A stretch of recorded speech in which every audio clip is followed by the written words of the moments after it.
حضرت عمر رضی اللہ نے کبھی کوئی خواہش نہیں کی۔ یرکا آپ کا بڑا وفادار غلام تھا۔ ایک دن مچھلی کھانے کو دل چاہا تو اپنے غلام یرکا سے اظہار فرمایا۔ آپ نے فرمایا، یرکا آج مچھلی کھانے کو دل کرتا ہے، لیکن مسئلہ یہ ہے 8 میل دور جانا پڑے گا دریا کے پاس مچھلی لینے، اور 8 میل واپس آنا پڑے گا مچھلی لے کے۔ پھر آپ نے فرمایا، رہنے دو، کھاتے ہی نہیں۔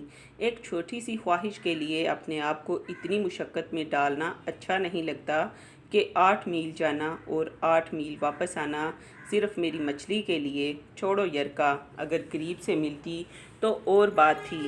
غلام کہتا ہے، میں کئی سالوں سے آپ کا خادم تھا، لیکن کبھی آپ نے کوئی خواہش کی ہی نہیں تھی، پر آج جب خواہش کی ہے تو میں نے دل میں خیال کیا کہ حضرت عمر فاروق نے پہلی مرتبہ خواہش کی ہے اور میں پوری نہ کروں، ایسا کیسے ہو سکتا ہے؟ غلام کہتے ہیں، جناب عمر ظہر کی نماز پڑھنے گئے تو مجھے معلوم تھا کہ ان کے پاس کچھ مہمان آئے ہوئے ہیں، عصر ان کی وہیں ہو جائے گی۔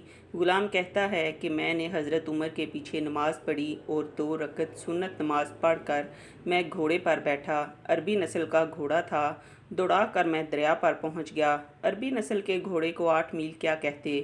وہاں پہنچ کر میں نے ایک ٹوکرا مچھلی کا خریدا اور حضرت عمر رضی اللہ کی عصر کی نماز ہونے سے پہلے میں واپس بھی آ گیا، اور گھوڑے کو میں نے ٹھنڈی چھاؤں میں باندھ دیا تاکہ اس کا جو پسینہ آیا ہوا ہے وہ خشک ہو جائے اور کہیں حضرت عمر دیکھ نہ لیں۔ غلام کہتا ہے کہ گھوڑے کا پسینہ تو خشک ہو گیا، پر پسینے کی وجہ سے گرد و غبار گھوڑے پر جم گیا تھا، جو واضح نظر آ رہا تھا کہ گھوڑا کہیں سفر پہ گیا تھا۔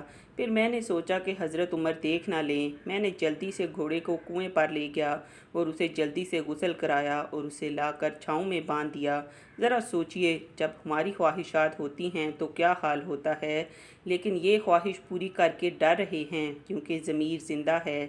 فرماتے ہیں، جب عصر کی نماز پڑھ کر حضرت عمر آئے، میں نے بھی نماز ان کے پیچھے پڑھی تھی۔ گھر آئے تو میں نے کہا، حضور، اللہ نے آپ کی خواہش پوری کر دی ہے، مچھلی کا بندوبست ہو گیا ہے اور بس تھوڑی دیر میں مچھلی پکا کے پیش کرتا ہوں۔ غلام کہتا ہے، میں نے یہ لفظ کہے تو جناب عمر فاروق اٹھے اور گھوڑے کے پاس چلے گئے، گھوڑے کی پشت پہ ہاتھ پھیرا، اس کی ٹانگوں پہ ہاتھ پھیرا اور پھر اس کے کانوں کے پاس گئے اور گھوڑے کا ایک کان اٹھایا اور کہنے لگے، یرکا، تو نے سارا گھوڑا تو دھو دیا، لیکن کانوں کے پیچھے سے پسینہ صاف کرنا تجھے یاد ہی نہیں رہا، اور یہاں تو پانی ڈالنا بھول گیا۔ حضرت عمر گھٹنوں کے بال زمین پر بیٹھ گئے اور کہنے لگے، او یار یرکا، ادھر آ، تیری وفا میں مجھے کوئی شک نہیں، اور میں کوئی زیادہ نیک آدمی بھی نہیں ہوں، کوئی پرہیزگار بھی نہیں ہوں، میں تو دعائیں مانگتا ہوں، اے اللہ میری نیکیاں اور برائیاں برابر کر کے مجھے معاف فرما دے۔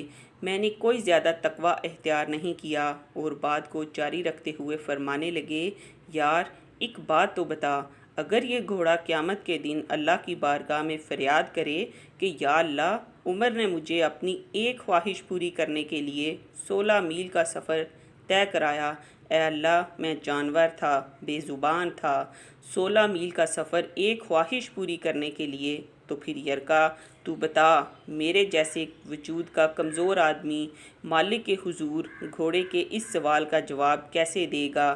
یرکا کہتا ہے، میں اپنے باپ کے فوت ہونے پر اتنا نہیں رویا تھا جتنا آج رویا۔ میں تڑپ اٹھا کہ حضور یہ والی سوچ، یہاں تو لوگ اپنے ملازم کو نیچا دکھا کر اپنا افسر ہونا ظاہر کرتے ہیں۔ غلام رونے لگا۔